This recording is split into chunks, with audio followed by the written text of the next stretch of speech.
마음이 찔린 사람들, 이런 제목으로 하나님 말씀 함께 나누겠습니다. 혹시 지난주에 설교 제목을 기억하신지 모르겠습니다. 지난주 설교 제목이 베드로의 첫 번째 설교입니다. 베드로의 설교일 뿐더러 기독교 역사상 처음으로 설교했던 것입니다.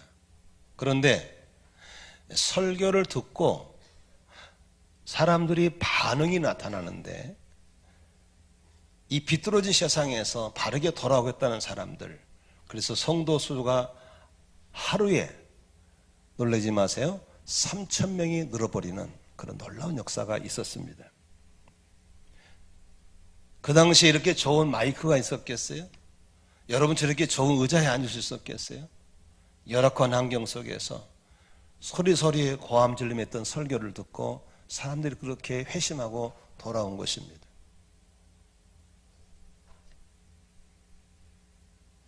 1517년도에 우리 기독교 역사에 종교개혁이 일어났습니다.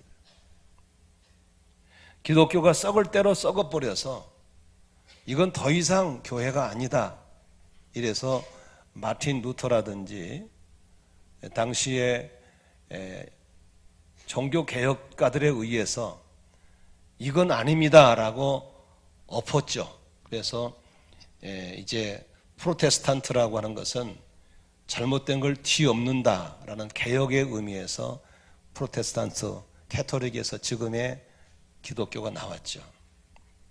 그때 종교개혁을 하던 사람들은 걸리면 죽습니다. 엄청난 공권력을 가지고 있는 천주교가 놔둘 리가 없죠. 그래서 박해하고 감옥에 갇히고 때로는 유혹을 하고 온갖 위험 속에서도 그들이 붙잡고 있던 모토는, 한번 따라합시다. 오직 믿음, 오직 성경. 그들이 믿고 있던 모토였습니다. 오직 믿음으로, 그리고 오직 성경으로 돌아가야 된다. 근데 그 중에 특별히 마틴 루터를 중심으로 따랐던 성도들은 오직 믿음, 오직 성경 말고도 그들이 붙잡았던 모토가 있었습니다. 한번 따라합시다. 하나님 말씀은 영원합니다. 하나님 말씀은 영원하다라고 하는 것이었습니다. 하나님 말씀을 영원하다는 말을 이 약자로 줄여서 VDMA라고 했어요. VDMA라는 말을 썼는데, 그들은 자신의 옷에도 가조대구에도 눈이 가는 마다 VDMA를 써놓고 하나님 말씀은 영원하다는 것을 붙잡고 그 개혁을 진행했고, 그 개혁에 성공했기 때문에 지금의 기독교가 나온 것입니다. 그런데 지금 우리가 살고 있는 이 시대의 기독교는 과연 루터가 말했던 개혁 상태로 가고 있는가? 저는 아니라고 생각합니다. 저는 40년째 목회를 하고 있으면서 끊임없이 이건 아니야, 이건 아니야 라고 하는 것이 한두 가지가 아닙니다. 그래서 빌 베켐이라는 사람은 제2의 종교개혁이라는 책을 썼습니다. 그 책에서 지금은 개혁이 필요한 시대라고 얘기하고 있습니다. 그런데 그 당시처럼 마틴 루터처럼 나를 따르라는 식으로 개혁하면 즉시 죽습니다.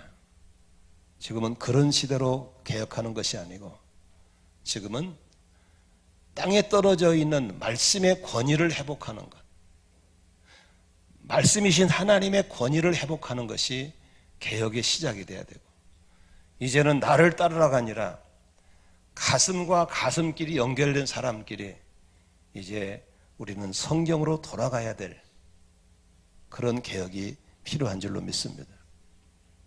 저는 그래서 지금도 제2의 제3의 마틴 루터는 없지만 바로 이건 아니야, 말씀이신 하나님으로 돌아가야 돼, 이런 가슴을 가진 사람들이 밑바닥에 흘러가고 있고 가슴이 불이 붙어가고 있다는 사실을 보면서 나는 절망 속에서 또 한 번의 희망을 갖고 단에 서고 있는 것입니다. 오늘 바울 사도가 전한 한 말씀 앞에 그의 설교를 통해서 3,000명이 회심하고 돌아왔다고 하는 것은 기독교 역사에 기록될 만한 일이죠. 저는 개혁이 필요한 시대에 살아가는 우리가 오늘 들어야 할 메시지는 무엇인지를 생각하면서 오늘 여러분들에게 또 저에게 하나님이 주실 은혜들을 기대하면서 말씀을 풀어가고 싶습니다. 오늘 37절에 보면은 바울이 말씀을 전할 때 반응이 있었습니다. 어떤 반응이 있었습니까? 37절 보십시오. 대충 성경을 보시면 좋겠습니다. 사람들이 이 말을 듣고 마음이 어땠어요? 마음이 찔렸다고 그랬어요. 여러분, 찔리면 아파요, 안 아파요? 아프죠. 바늘에 찔리면 아야 그러잖아요. 네? 날카로운 찔리면 아야 그러잖아요. 말씀을 들었는데 아픔이 느껴지는 거예요. 아야 소리가 나는 거예요. 여러분, 히브리 4장 12절에 이런 성경 말씀이 있습니다. 하나님의 말씀은 살아있고 힘이 있어서 어떤 양날 칼보다도 더 날카롭습니다. 그래서 사람 속을 꿰뚫어 혼과 영을 갈라내고 관절과 골수를 갈라놓기까지 하며 마음에 품은 생각과 의도를 밝혀냅니다. 하나님 말씀을 양날 가진 칼에다가 비유하면서 그 칼이 힘이 있고 살아있다라고 했습니다. 여러분, 하나님 말씀이 살아있고 칼날처럼 예리한 걸 믿으시면 아멘 하십시다. 그러면 말씀이 이렇게 전하는 사람에 의해서 듣는 귀를 통해 찾아올 때 아무런 반응이 없어. 아무런 반응이 없어. 둘 중에 하나입니다. 말씀이 죽었든지 듣는 사람이 죽었든지 하나입니다. 그러나 말씀이 살아있고 듣는 자가 제대로 듣는다면 반응이 있어야지. 반응. 이게 개혁의 시작이죠. 반응이 있어야 되죠. 구약 성경에 아모스라는 선지자가 있습니다. 이 아모스가 예언한 구절을 제가 불러드리겠습니다. 아모스 8장 11절에 아모스가 이런 예언을 합니다. 그날은 온다. 나 주 하나님이 하는 말이다. 내가 이 땅에 기근을 보내겠다. 사람들이 배고파하겠지만 그것은 밥이 없어서 겪는 배고픔이 아니다. 사람들이 목말라 하겠지만 그것은 물이 없어서 겪는 목마름이 아니다. 주의 말씀을 듣지 못하여서 사람들이 굶주리고 목말라 할 것이다 그랬습니다. 마지막 때에 말씀의 기근이 온다고 그랬습니다. 그래서 사람들이 배고파하고 목말라 하는데 그것은 밥이 없는, 물이 없는 목마름과 배고픔이 아니란 겁니다. 하나님 말씀을 들을 수 없다고 하는 것입니다. 저는 이 말을 들으면 여러분들 속에 아유 목사님 무슨 지금은 기근이 아니에요. 우리 집에 성경책이 몇 번씩 있는데 틀면 인터넷 마음대로 볼 수 있고 성경책 인터넷 틀면 설교를 수천 편 수만 편을 들을 수 있는데 무슨 기근입니까? 이렇게 할 수 있겠죠. 아니에요. 나는 지금 여러분과 우리가 사는 시대는 말씀의 기근의 시대예요. 왜냐하면 집에 성경책이 많으면 뭡니까? 설교를 마음대로 들을 수 있는 뭔 소용있습니까? 말씀이 다 죽어버렸는데 죽은 말씀 들어도 삶의 변화가 없습니다. 죽은 심령이 성경 아무리 읽어도 변화가 없습니다. 한번 따라할까요? 홍수 때에 마실 물이 없다. 홍수 때에 마실 물이 없는 거예요. 떠돌아다니는 말씀들 다 죽은 말씀입니다. 여러분들 귀에 달콤하게 들려오는 말씀들 죄송하지만 여러분 전혀 생각하지 않고 하는 겁니다. 그냥 한 소리예요. 그걸 듣고 어떻게 살아요? 죽은 말씀이에요. 들어도 삶이 변화되지 않고 들어도 마음에 찔림도 없는데 그게 무슨 말씀입니까? 죽은 거죠. 여러분 인터넷 설교 듣다가 그 앞에서 통에 잡아간 거 본 적 있습니까? 거기 끄덕끄덕 참 좋네, 말 참 잘하네, 옳은 말이네, 이 정도로 끝나지. 인터넷 설교 듣다가 통에 잡아간 사람 하나 본 적이 없습니다. 왜? 말씀이 죽어 있어요. 들리기는 하지만 마음에 찔림도 없고 변화가 없어요. 오늘날 물은 물 같지만 오염된 물이고 불순물이 잔뜩 섞인 불결한 물인데 어찌 이것을 먹고 살 수가 있겠습니까? 그런 여러분, 얼마 전에 어떤 정치인을 향한 칼럼에 이런 단어가 있었습니다. 혐오감이라는 단어와 염오감이라는 단어입니다. 여러분, 혐오감이라는 말이 무슨 뜻이죠? 싫어서 미운 단계를 혐오감이라고 합니다. 근데 염오감이라는 말은 싫어서 미운 정도가 아니고 염증 나고 지겨울 정도로 미울 때 염오감이라고 합니다. 지금의 정치 형태를 그렇게 말하고 있습니다. 가장 인기 없는 직업이 정치인이죠. 국민들이 가장 싫어하는 사람들이 정치인이죠. 왜냐하면 지금의 시대를 정의가 사라진 시대라고 부르기 때문에 그렇습니다. 정의라고 하는 것은 부끄러운 마음에서 올바르게 살고자 하는 마음이 나올 때 그 정의죠. 그런데 지금은 부끄러운 걸 덮어놓고 미화시키기 바쁘고 백성들은 분노하기 바쁘고 그래서 정치를 향해서 혐오감을 넘어서 염오감을 느낀다는 단어를 쓰고 있는 것입니다. 그런데 저는 정치보다도 지금 우리 기독교를 향해서 사람들이 뭐라고 하는가? 제가 몇 주 전에 칼럼에 썼습니다마는 불신자들은 교회에 관심 없습니다. 하나의 종교단체들이 모이는 외딴 섬의 섬사람으로 보는 것이지 관심 없습니다. 왜 그럴까요? 우리의 삶이 그들에게 전혀 영향을 줄 수 없는 거예요. 오히려 불신자들은 우리를 보고 불필요한 존재라고 얘기하고 없어질 존재라고 얘기할 정도로 기독교가 세상에 혐오감을 주고 있고 염오감을 주고 있다면 우리는 우리 스스로 개혁해야 될 줄로 믿습니다. 들려진 사람만 한번 아멘 해보세요. 그렇게 많은 설교를 듣고 그렇게 성경책을 많이 사고 있고 1년에 3번씩 성경을 읽어대는데도 불구하고 내 삶에 아무런 반응이 없고 말씀을 들어도 읽어도 내게 아무런 변화가 없다면 그 말씀은 죽은 거죠. 아니면 말씀은 살아있다면 내가 죽은 거죠. 말씀이 살아있다면 그리고 듣는 내가 살아있다면 내게 변화가 있어야죠. 반응이 있어야죠. 찔린다든지 기분이 좋다든지 슬프다든지 춤을 춘다든지 변화가 있어야 될 거 아닙니까? 오늘 베드로가 설교하니까 베드로가 무슨 유창한 말을 했겠어요? 음향기를 설치해놨겠어요? 아무것도 없어요. 그냥 베드로의 설교를 들으니까 사람들이 마음속에 찔림이 온 거예요. 찔림이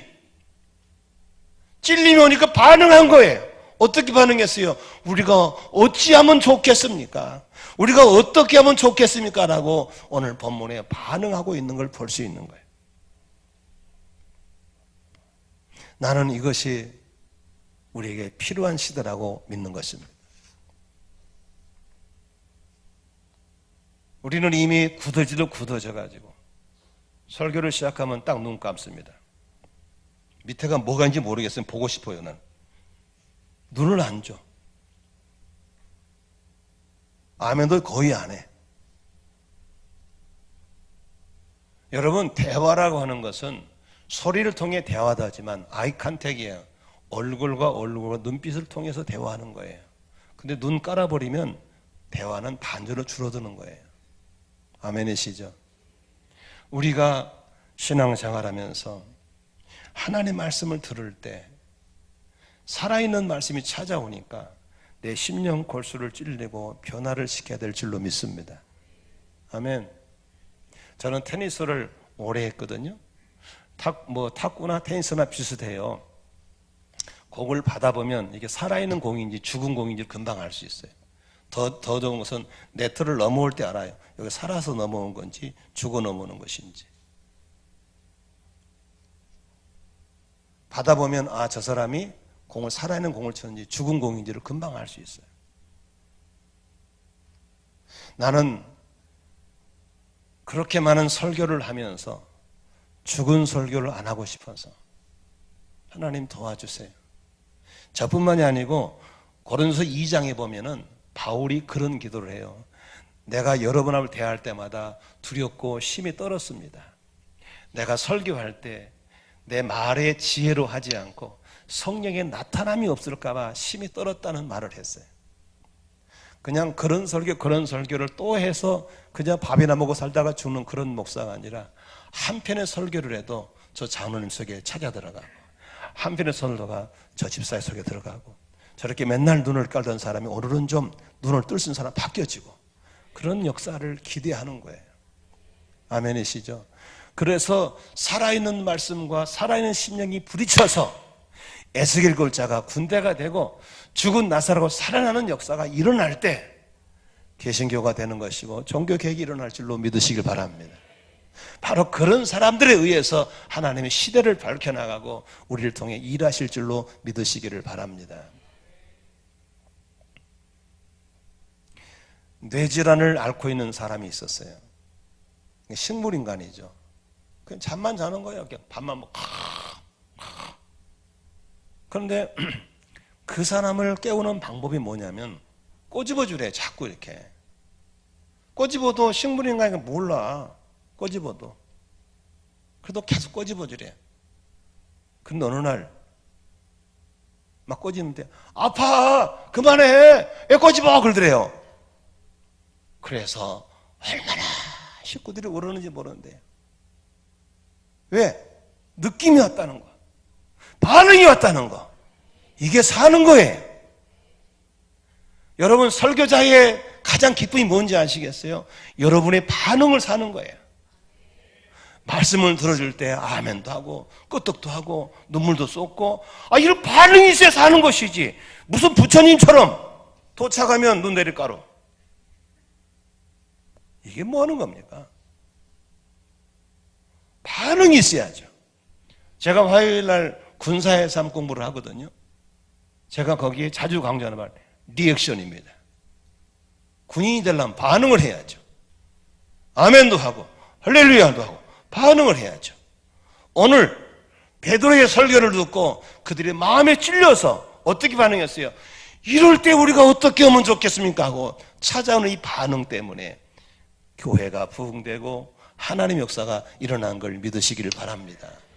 아멘.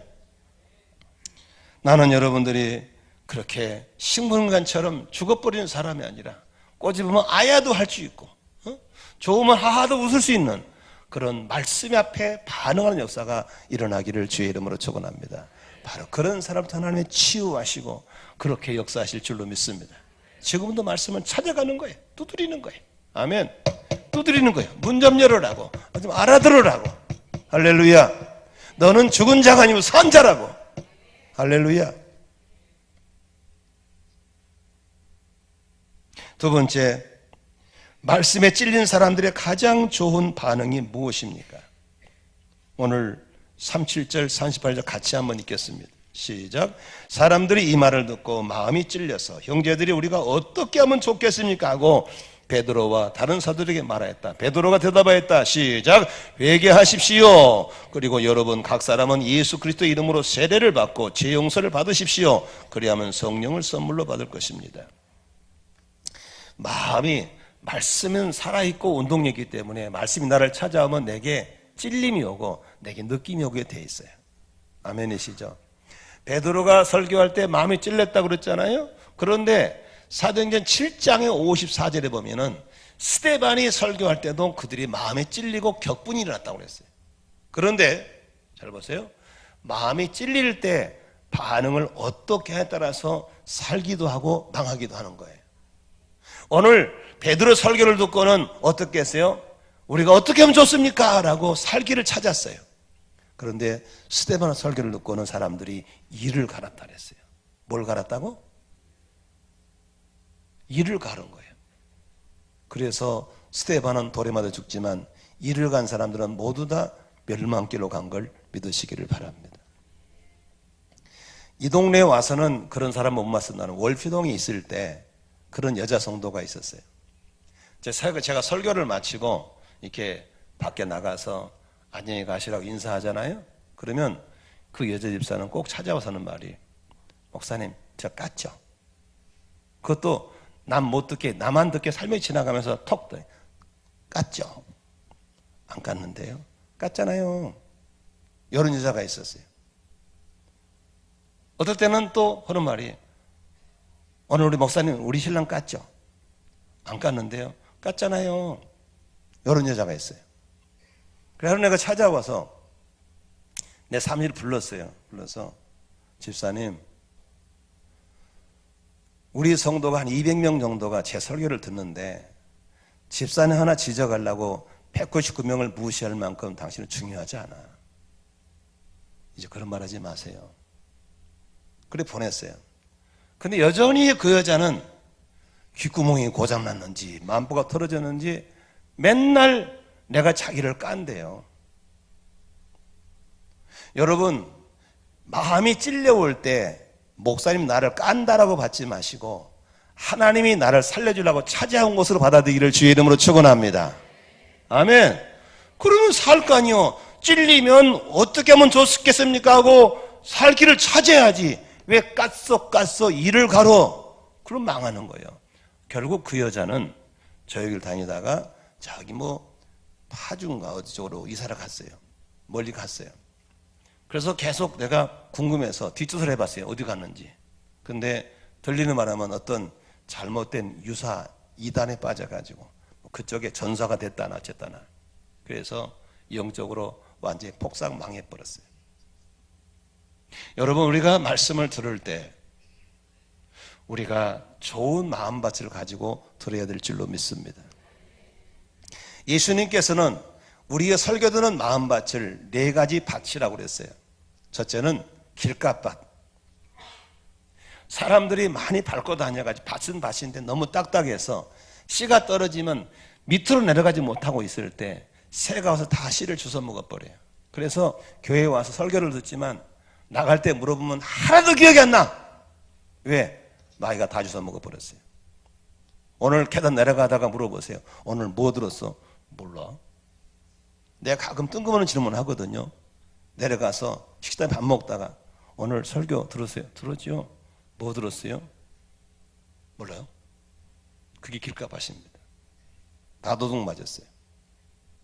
두 번째 밭, 돌짝밭입니다. 말씀이 내려 뿌리를 내리지만 땅이 깊지를 못하고 돌이 많아가지고 뿌리를 못 내려. 그러니까 금방 시들어져 버려요. 가시밭, 뿌리를 내리지만 가시가 많아가지고 늘 찔러요. 찌르니까 얼굴에 기쁨이 없어요. 예수 믿는 사람이 특징이 트레이드마크 기쁨인데 기쁘지도 않아요. 내리끼리 해가지고 몇십 년 안 중환자처럼 얼굴이 별로 안 밝고. 이게 바로 세상에 염려, 근심, 걱정이 너무 많은 사람들이에요. 네 번째 밭은 무슨 밭이에요? 잘 골라진 밭이에요. 떨어지자마자 싹이 나고 뿌리가 내려서 30배, 60배, 100배의 열매를 맺는 신앙인 줄로 믿습니다. 아멘. 그런데 잘 보세요. 만일 확률상으로 말하면 25%밖에 안 돼. 나는 우리 성도들의 마음밭이 그렇게 착하고 좋은 옥토밭 되기를 원해서 상공부를 실시하고 일주일에 한 번씩 여러분의 이름을 다 불러가며 기도도 해주고 목자들이 여러분들을 섬기기 시작하고 하는 거예요. 나는 여러분들이 길가밭이 아니기를 주의 이름으로 축원합니다. 돌짝밭이 아니기를 주의 이름으로 축원합니다. 가시밭을 거부하기를 주의 이름으로 축원합니다. 착하고 좋은 마음으로 말씀을 들어서 뿌리가 내리고 싹이 나고 자라나서 말씀을 들은 대로 30배로 60배로 100배로 1000배 만배로 열매 맺고 변화가 있기를 주의 이름으로 축원합니다. 신앙 경력은 많아가지고 나 몇십 년 됐어. 그게 자랑이 아니죠. 나 예수 믿고 이렇게 변화됐어. 나 예수 믿고 이렇게 많은 전도했어. 이게 우리의 자랑이 돼야 될 줄로 믿습니다. 아멘. 우리 속에 말씀에 대한 반응이 좋아야 되는 거예요. 찔릴 때 이를 갈거나 왜 나를 까요? 이게 아니고 이럴 때 내가 어떻게 하면 좋겠습니까? 라고 반응한 자가 되시기를 바랍니다. 이렇게 긍정적으로 반응한 사람에게 하나님의 답은 하나입니다. 회개하라는 겁니다. 말씀이 찾아올 때, 찔릴 때는 누구의 이를 갈고 돌을 들고 덤벼든 게 아니라 내가 잘못했습니다라고 회개하는 것이 사는 길인 걸 믿으시 바랍니다. 하나님이 회개하라고 찌른 거거든요. 여러분 밥 먹고 나서 속이 더부룩하고 답답하잖아요. 왜 그래요? 토하라는 소리거든요. 토하라고. 아멘. 토하면 산다 그 말이거든요. 우리에게 찔림이었을 때는 네 이거 하면 살아, 회개하면 살아 그 소리거든요. 우리는 언제나 말씀받을 때 그게 긍정적인 반응으로 인해서 살아날 수 있기를 주의 이름으로 축원합니다. 얼씨 기분 나빠 탁 튀어나가 버리고, 얼씨 기분 나빠 기도 한번 버리고 다 죽는 겁니다. 독은 토인에 사는 것이지 귀를 닫고 입을 닫으면 사는 게 아니에요. 오늘 베드로는 회개하십시오. 그리고 죄사함 받으십시오. 그러면 여러분들에게 좋은 일이 일어납니다. 이 소리예요. 아멘이시죠? 유대인들에게 있어서 회개는 참으로 좋은 것이었습니다. 그래서 예수님께서도 유대인들의 회개를 이렇게 얘기합니다. 누가복음 15장에 보니까 집 나간 탕자 얘기를 하지 않습니까? 아버지가 반항해서 나가가지고 재산 잃고 다 탕진해버리고 거지가 돌아온 아들을 향해서 아들이 돌아오니까 아버지가 뭐라고 그래요? 야단치지 않잖아요. 잃어버린 재산 찾아오라고 하지 않잖아요. 과거를 묻지 않잖아요. 있는 그대로 안아주잖아요. 그리고 모든 잃어버린 권한을 다 회복시켜준 줄로 믿으시기 바랍니다. 그것이 바로 예수가 말한 회개고 유대인들에게 준 희망의 소식이거든. 그런데 마귀는 우리에게 늘 거짓말을 하는 거예요. 회개하지 마. 회개하면 너 혼나. 회개하면 하나님이 야단쳐. 너 돌아가면 발목 부러뜨려. 아니에요.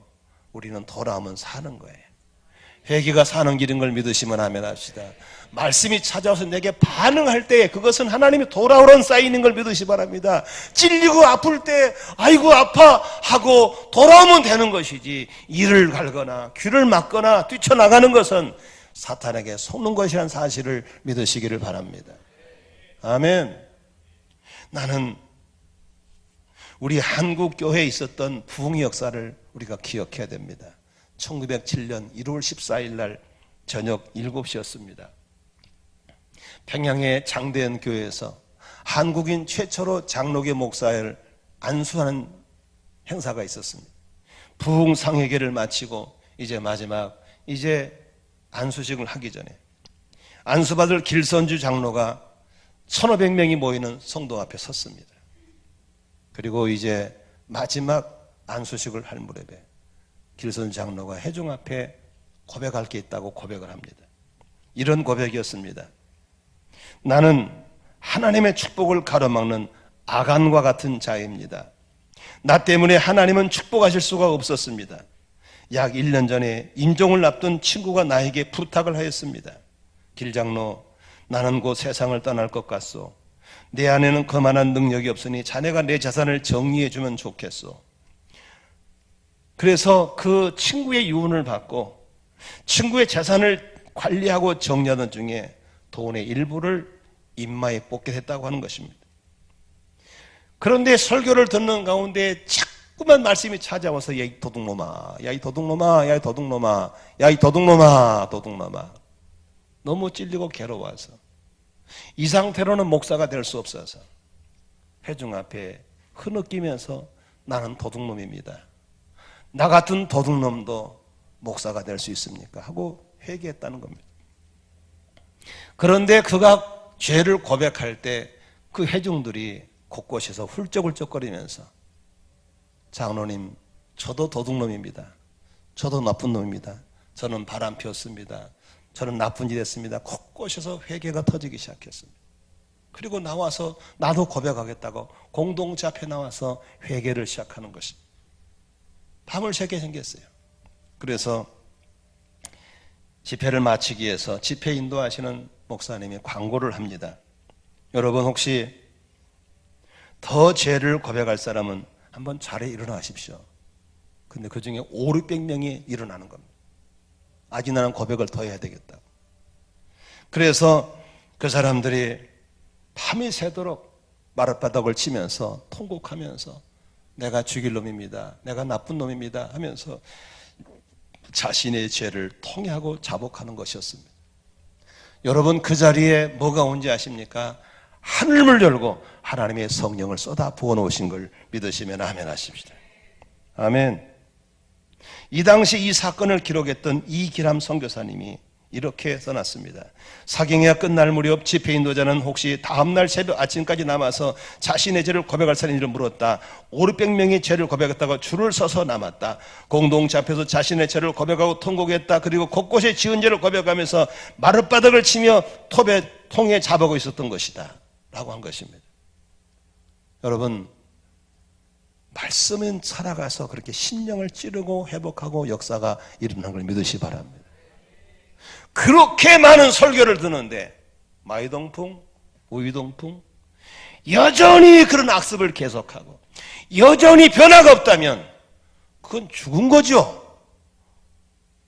홍수 때에 무슨 맛을 부렸어요? 다 죽었는데. 지금이 바로 아모스가 예언한 지금이 바로 영적인 기근이 아닌가. 목이 말라요. 사람들이 목이 마르니까 잘 먹은 살은 찌고 비계는 높아져 가는데 영적으로 목이 마르니까 그걸 더 중해보려고 자극적인 걸 마셔보기도 하고 자극적인 깨물을 해보기도 하고 별짓 다 하지만 자살한 사람은 점점 많아져 가고 있는 거죠. 왜 그럴까요?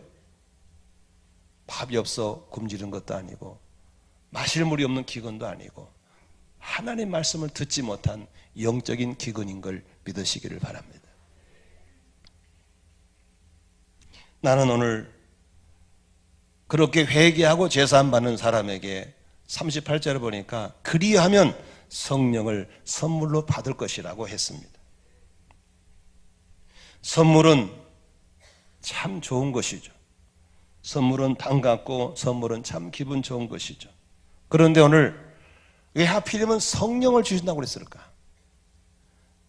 마태복음에 구하라 주실 것이요 찾으라 찾게 할 것이요 두드려 열어준다면서 너희가 악할지 자식에게 좋은 걸 줄 줄 알거든 구하는 자에게 좋은 걸 주신다고 그랬거든요. 그런데 누가복음 11장 13절에서는 구하는 자에게 좋은 걸 주신다는 것을 뭐라 표현하냐면 구하는 자에게 성령을 주시지 않겠느냐. 할렐루야. 바로 우리에게 가장 좋은 것은 하나님의 성령인 걸 믿으시면 아멘 하십니다. 말씀이 왔을 때 반응하고 말씀이 왔을 때 회개로 반응하고 죄사함 받고 나가면 하나님이 우리에게 가장 좋은 성령을 주실 줄로 믿습니다. 성령 받기 원하시면 한번 아멘 하십시다. 많은 사람들이 성령 받았을 때 나타난 현상에 대해서 오해하고 있습니다. 성령님의 역사는 은사가 아닙니다. 열매 또한 아닙니다. 성령이 임하시면 가장 중요한 반응이 뭔지 아세요? 죄가 싫어집니다. 그렇게 술 좋아하는 사람이 성령 받으면 술이 안 먹고 싶어져요. 그렇게 담배 좋아하시는 분이 성령 받으면 담배가 안 피워지고 싶어요.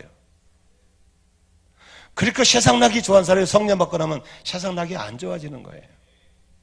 다시 말하면 거룩한 영이기 때문에 내 심벌이 많은 삶으로 돌아오게 된 걸 믿으시길 바랍니다.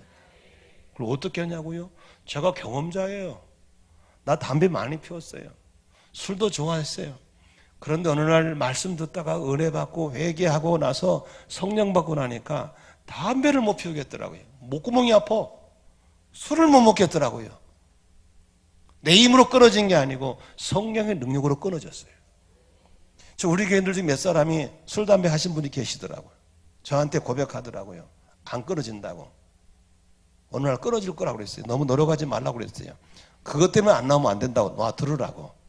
따라합시다. 들리면 산다. 그래서 가끔씩 한 대 하고 오더라고. 들어오라고. 이빨 닦고 오라고. 근데 끊고 온다고 그러길래 아유 그러면 못 끊는다고. 들어와서 끊으라고. 성령님에 대해서 오해하지 마세요. 거룩한 영이 오면 세상 나기 안 좋아져요. 저 옛날에 유행가 엄청 좋아했어요. 유행가만 좋아한 게 아니고 가수의 그냥 신상을 다 파괴된 사람이었어요. 성령 받고 나니까 유행가 별로 안 좋아요. 저는 유행가 몰라요. 그냥 찬양이 좋아요. 성령 받으면 신분이 많은 삶으로 돌아올 줄로 믿습니다. 성경 읽는 게 재미있고 예배하는 게 재미있고. 할렐루야. 나는 여러분들이 지금도 세상 나기 좋아하신 분들은 말씀이 찔림이 왔을 때 이를 갈지 말고 회개하시고, 회개하시면 그런 은혜를 성령님이 주실 줄로 믿습니다. 그 다음에 여러분, 우리 예수 믿는 사람이 가장 해야 되는데 안 되는 게 있어요. 그게 전도거든요. 그런데 보세요. 오늘 베드로가 설교하고 성령이 임하니까 하루에 3,000명이 돌아와 버리잖아요. 성령이 내게 임하시면 전도가 잘 돼요. 아멘이시죠? 주변에 맨 안 믿는 사람밖에 없는데, 믿는 사람이 없어요. 그런데 성령 받고 살아가다 보면 어느 날 내 주변에 불신자가 없어져 버려요. 거의 다 믿어져 버려요. 누가 하시는 거예요? 성령이 하실 줄로 믿습니다. 첫째, 내가 예수를 재밌게 믿으니까 그분들이 돌아오고, 내가 전하는 말에 능력이 있으니까 돌아오고. 할렐루야. 그러므로 전도도 너무 억지로 하지 마세요. 그냥 그냥 십자가정 하지 마세요. 그냥 재밌게 살면 전도가 될 줄로 믿습니다. 그리고 우리에게도 마찬가지죠. 우리가 재밌게 행복하게 예수 믿으면 사람들이 올 줄로 믿습니다. 근데 은혜가 없으니까 예수도 더럽게 믿으면요, 너희들이나 고생해라 안 와요. 우리가 잘 믿고 행복하게 사는 것 자체가 전도인 걸 믿으시기를 바랍니다. 말씀을 정리하고 마치겠습니다. 교회는 끊임없이 개혁해야 됩니다. 개혁은 언제나 성경대로가 목적인 걸 믿으시기 바랍니다. 여러분, 우리가 건축을 많이 하는데요, 요새는 이제 없습니다만 옛날에 우리 교회는 건축업자가 많았어요. 그래서 내가 그 현장에 가보면은 아무리 집을 많이 지어본 사람도 잘 들으세요. 절대로 설계 도면을 놓지 않습니다. 꼭 도면을 따라 집을 짓습니다. 제가 교회당을 3번 지어봤거든요. 그러면 이제 우리는 직영을 했기 때문에 내가 현장에 자주 가봐요. 그러면 이게 벽돌 쌓는 사람을 조적이라고 그래요. 잘 쌉니다. 진짜로 잘 쌓아요. 탁탁탁 쌓아 올라가요. 그런데요, 몇십 년을 하신 도사들도요, 그냥 축적해도 꼭 중요한 게 있어요. 다림줄을 꼭 둡니다. 절대로 다림줄을 중요시 여깁니다. 여러분, 신앙생활은 경험으로 하는 게 아니에요. 과거가 아니에요. 우리의 신앙생활은 끊임없이 하나님 말씀대로인 걸 믿으시기 바랍니다. 우리 가정교회 하는 이유가 뭐예요? 가정교회가 뭐 하는 겁니까? 다른 거 없어요. 성경대로입니다. 성경이 그렇다면 그러고 아니라면 아닌 거예요. 아멘. 그래서 성경대로 하다가 교회 문 닫으면 닫아버리자. 이게 우리 목표입니다. 성경대로 해보자. 목회도 성경대로 해보고, 장로도 성경대로 해보고, 집사 성경대로 한번 해보자. 이게 가정교회 정신인 걸 믿으시길 바랍니다. 다음 주에 오신 분이 가정교회를 오래 하신 분입니다. 한번 들어보시면 그 목사님의 설교가 얼마나 성경적인가를 듣게 될 줄로 믿습니다. 우리는 그 기준으로 돌아가는 겁니다. 아멘이시죠? 이게 개혁입니다. 구렁이 깔고 앉아서 뭉기는 것이 아니라 아닌 건 아니라고 돌아오는 것, 이게 바로 회개인 걸 믿으시기를 바랍니다. 언제까지나 그렇게 살 겁니까? 언제까지나 그렇게 회색지대에 살 것입니까? 검은 건 검고 흰 건 흰 것으로 구별돼야 될 줄로 믿습니다. 언제까지나 그렇게 맨날 지각하고, 언제까지나 맨날 그렇게 뭉기고 살 겁니까? 한 번 정도는 마음에 찔리면 이건 아니야 하고 돌아서는 것, 이게 회개인 줄로 믿으시길 바랍니다.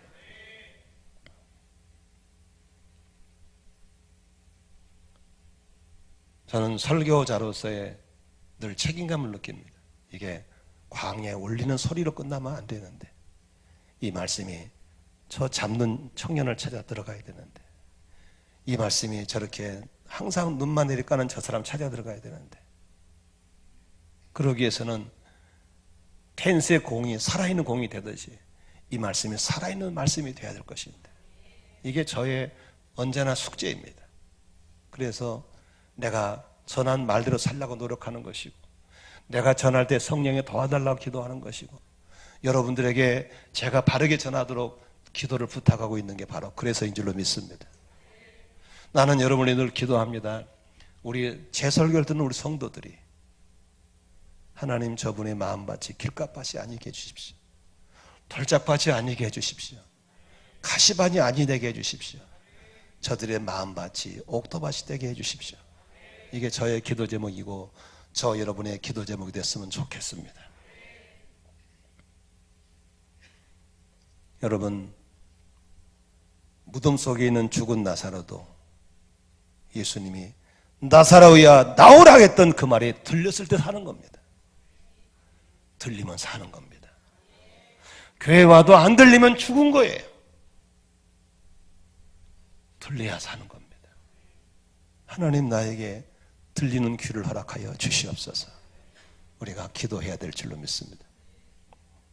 그래서 찔림이 오고 들려올 때 이를 갈거나 부정적인 반응을 보이지 말고 이럴 때는 내가 어떻게 하면 좋겠습니까 하고 살 길을 찾아 나서는 회개의 길로 나오시기를 바랍니다. 그러면 여러분 가정에 하나님의 역사가 일어날 줄로 믿으시기를 바랍니다. 이번에 내일부터 시작되는 세귑절 기도회가 그렇게 되기를 바라고, 다음 주부터 있는 풍성한 가을맞이 부흥성회가 그렇게 들려지기를 바라고, 그렇게 말씀에 반응이 있기를 바라고, 그래서 여러분의 가정이 살고 우리 교회가 살고 이 답답한 영적인 기근의 시대에 하나님의 희망으로 설 수 있기를 주의 이름으로 축원합니다. 축원합니다. 기도하겠습니다.